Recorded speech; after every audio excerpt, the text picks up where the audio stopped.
Visiting cemeteries in Alaska is an amazing experience.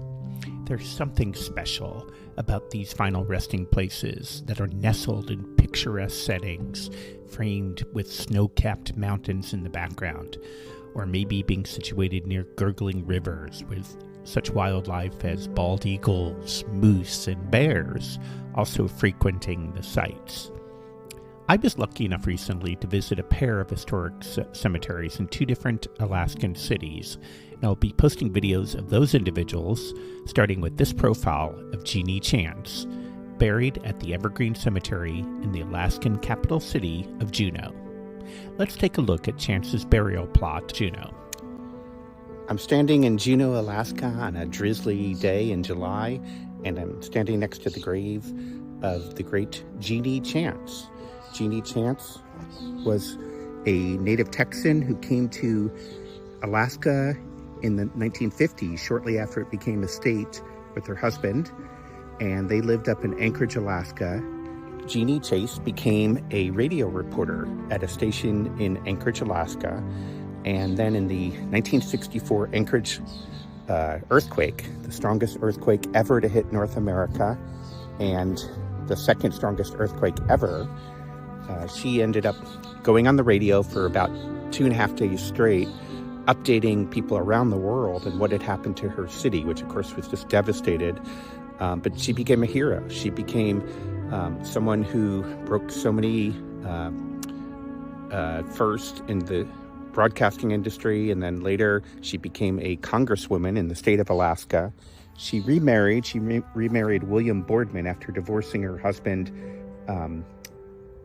where she got the name Chance, and she had a really troubled life. She had 3 children who all had to live through that earthquake, which killed a few dozen people, but it could have been so much worse. Hundreds of millions of dollars of damage in a city, Anchorage, that was fairly new at that point. And of course, she then saw, after she divorced her husband, she remarried William Boardman, who was a congressman as well. They both served in the Alaska State Capitol building. She tried to become a state senator. She lost that election. Her husband died from a stroke, her second husband. Both of her sons died in their young adulthood. And then her mother died of dementia. And then she, Genie Chance, suffered dementia, and she died at the age of 71 here in Juneau, Alaska. She had moved from Anchorage to Juneau when she became a congresswoman. The video is going to talk a lot more about Genie Chance and some of the remarkable things she did. But again, I just wanted to show you her burial ground. Her plot says in loving memory. It's in the same Evergreen Cemetery that Joe Juneau, the man who is the capital city is named for, he's buried here. Many other Alaskan natives. It's a very pretty cemetery, and I'm here at the base of the mountain in Juneau, which is the only state capital in the United States where you can't drive. You have to either take a boat, as I did, or a plane to get here, or I guess be born here. And it's drizzling as I do this video, but I wanted to stop and visit and pay my respects to the great Genie Chance. To truly understand the significance of Genie Chance, one needs to travel back in time 6 decades to Good Friday, March 27th, 1964.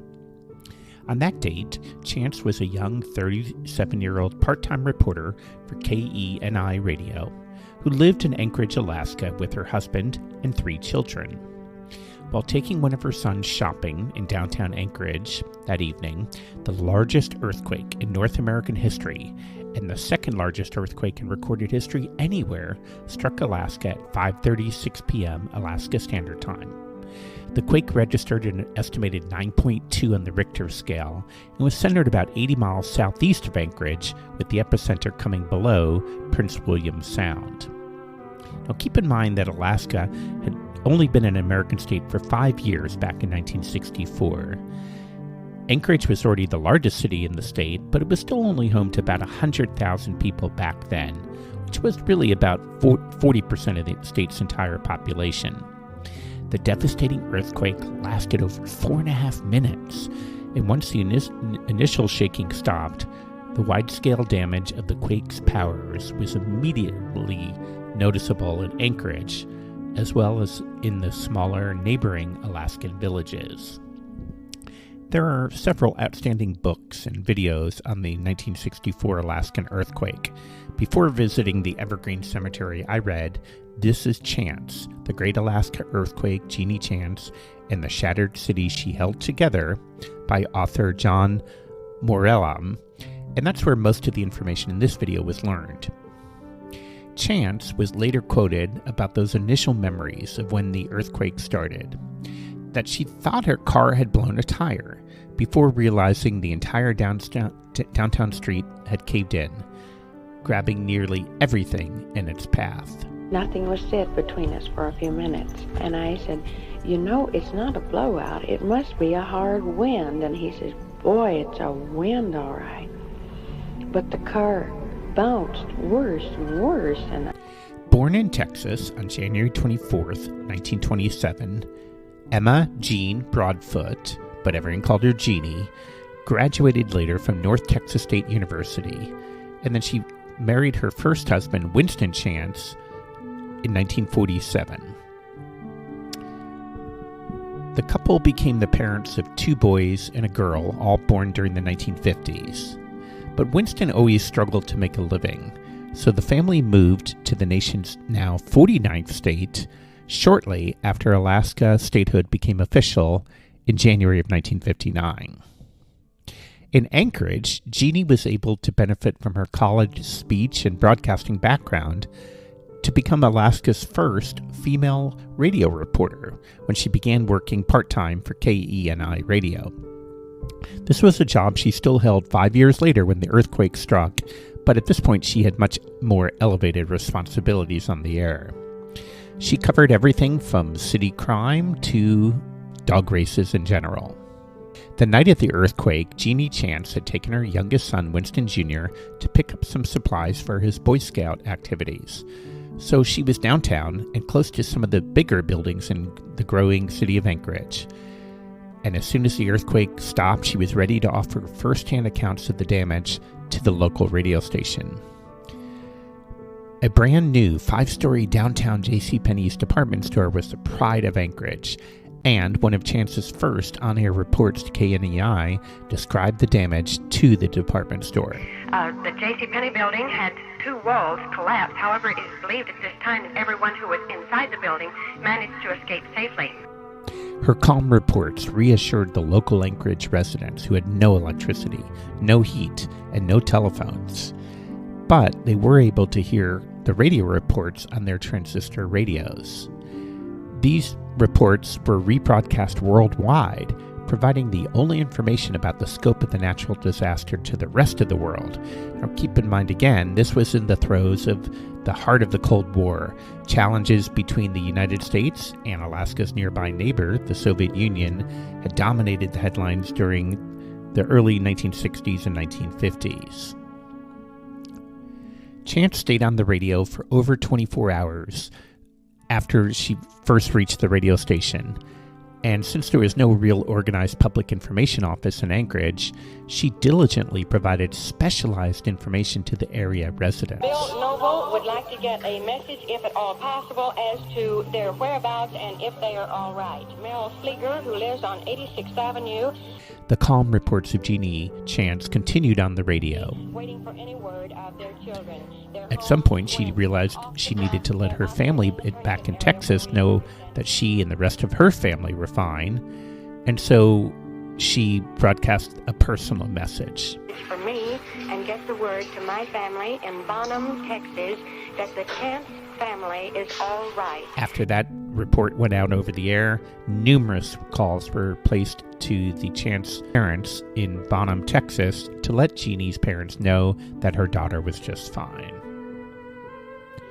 Initial fears after the earthquake struck were that hundreds or even possibly thousands of people would have perished in the monumental damage caused by North America's strongest ever earthquake. But estimates today are that just 8 people died in Anchorage itself during the earthquake. Tragically, there was another 100+ deaths in nearby villages as deadly tsunamis rose 10 to 20 feet above the coastlines. Chance became a national hero after these earthquake reports. She won the McCall magazine's Golden Mike Award, and then was later honored by the Alaskan state governor and other political and media organizations with numerous awards. Later, she asked the radio station KENI for a raise, but she was denied. She was told she was already the highest paid woman working at the station, and then when they didn't give her a raise, she quit. The radio job was in her rearview mirror, and so she embarked on a second career, ultimately becoming a 3-term Alaskan state congresswoman, while also later running for state senate. I think I may have mentioned in my report at the Chance grave that she lost the state senate race, but I was wrong. She did serve as an Alaskan state senator from 1975 to 1977, after she had served the 3 terms in the Alaskan State Congress from 1969 to 1975. Unfortunately, Chance's life continued to be beset with tragedy as both of her sons preceded her in death. She divorced her first husband and then remarried a former Alaskan Speaker of the House, William Broadman, in 1971. The couple moved to Juneau in 1986, where Broadman died from a stroke in 1993. Shortly after his death, and this was after losing both of her sons, Genie Chance began to suffer from Alzheimer's, and she died from complications from this disease on May 17, 1998, at the age of 71. Her death was treated as front-page news in Alaska, and the governor of Alaska at the time, Tony Knowles, ordered flags in the state to be flown at half-mast in her honor. A true Alaskan hero, she is buried next to her second husband, William Broadman, at the Evergreen Cemetery in Juneau, just a few blocks from the Alaska Governor's Mansion. Please remember to subscribe to History Graveyards for more biographical videos on important figures, as this site continues to visit cemeteries and profiles individuals who deserve to be recognized. Thanks for watching.